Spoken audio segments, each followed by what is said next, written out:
there, this is Mary Humphrey of Mary Humphrey Coaching. Welcome to my channel. Today I'm talking about phrases that you can use that will help the narcissist see that they no longer have control over you. In my situation, when I told the narcissist that I had forgiven him, I didn't totally understand his reaction.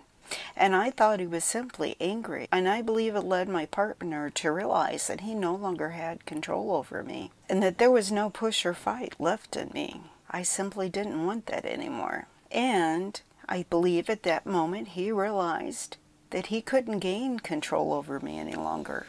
And I had forgiven him, but I did not understand his reaction because I didn't know that there was such a thing as narcissism.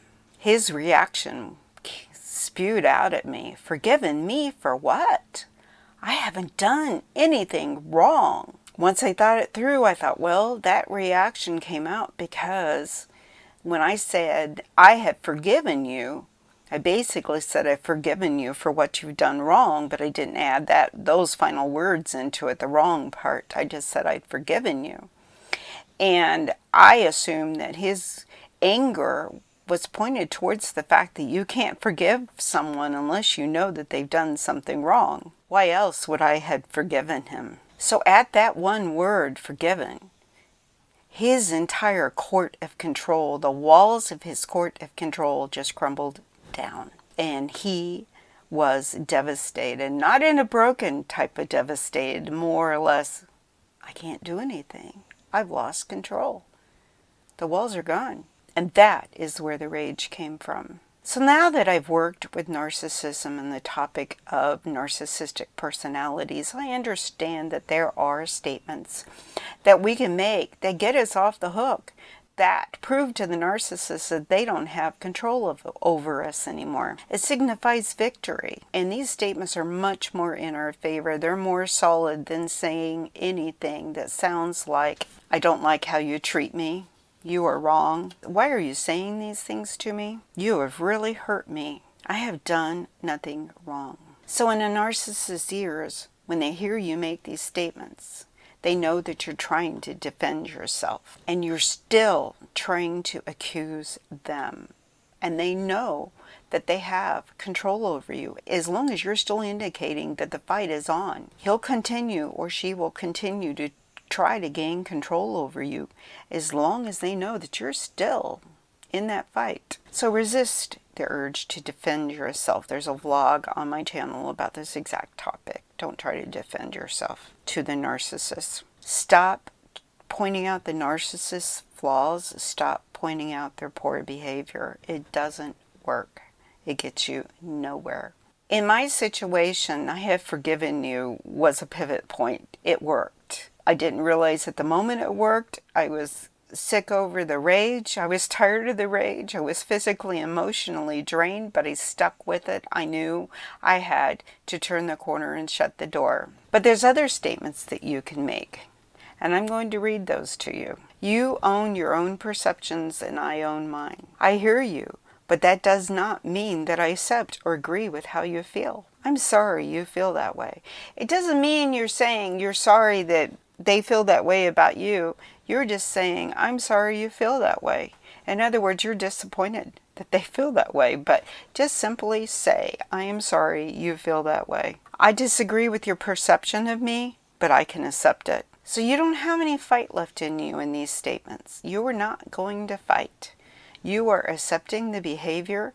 You no longer are controlled by that behavior. The narcissist no longer has that grip over you. Yeah, you can expect some rage.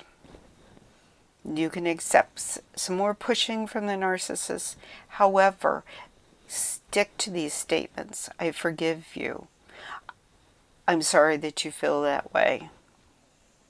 You own your own perception of me. I don't agree with it, but you own it. I'll give you that. Now, there's other things that you can do. You can go gray rock, which means that you act indifferent. It's a way of showing the behavior that you're refusing to fight. You just don't care. You're over that. It doesn't mean that you don't care about the person.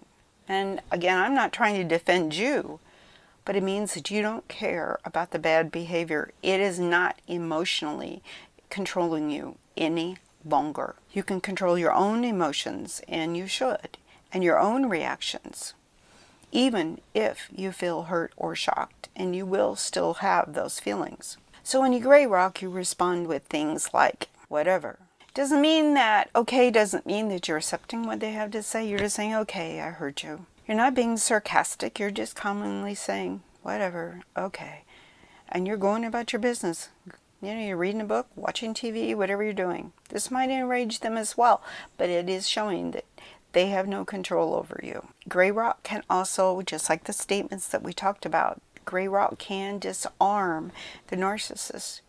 If you weren't feeding into what they're trying to get out of you, or what they want to get out of you as a narcissist in that relationship, in an emotionally abusive relationship, they'll look otherwise for someone. It's going to be a battle until that happens, but they will look, and it may be a battle after it happens, but we're not going to get into that. They could end up stalking you or belittling you still with their flying monkeys.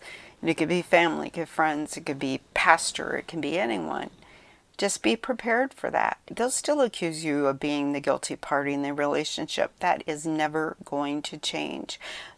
Narcissists typically have a history of these types of relationships in their lives. They will project the blame onto you despite their own behavior. If you identify as a Christian, let's step into the corner here, a prayer corner, and talk about your reactions to this narcissist. I know it can be difficult. If you're in a relationship with a narcissistic adulteress, you know where you stand biblically.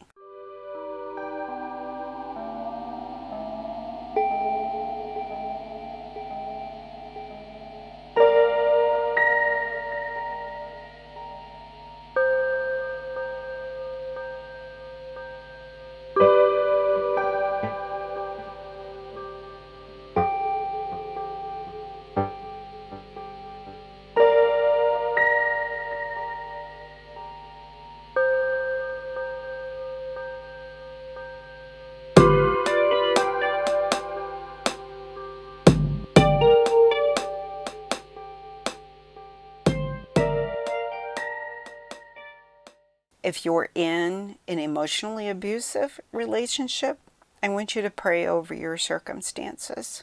Ask God for His guidance. But whatever you do, just remember to stick with God's written words. It's not unloving to choose not to argue. Remember who you are answering to. It's God, not the person with a narcissistic personality. You don't answer to people, you answer to God. And I cannot encourage you enough to place your eyes on Him and do what He has commanded you to do. Remember that the narcissist's biggest fear is that they lose control over you. Don't use your words as a weapon against them, though. Just use your words to free yourself from the grip. It's not your role to hurt this person, nor is it your role to fulfill their twisted plot. So I hope you found this video helpful, and if you haven't done so yet, please subscribe and hit like. It helps my channel.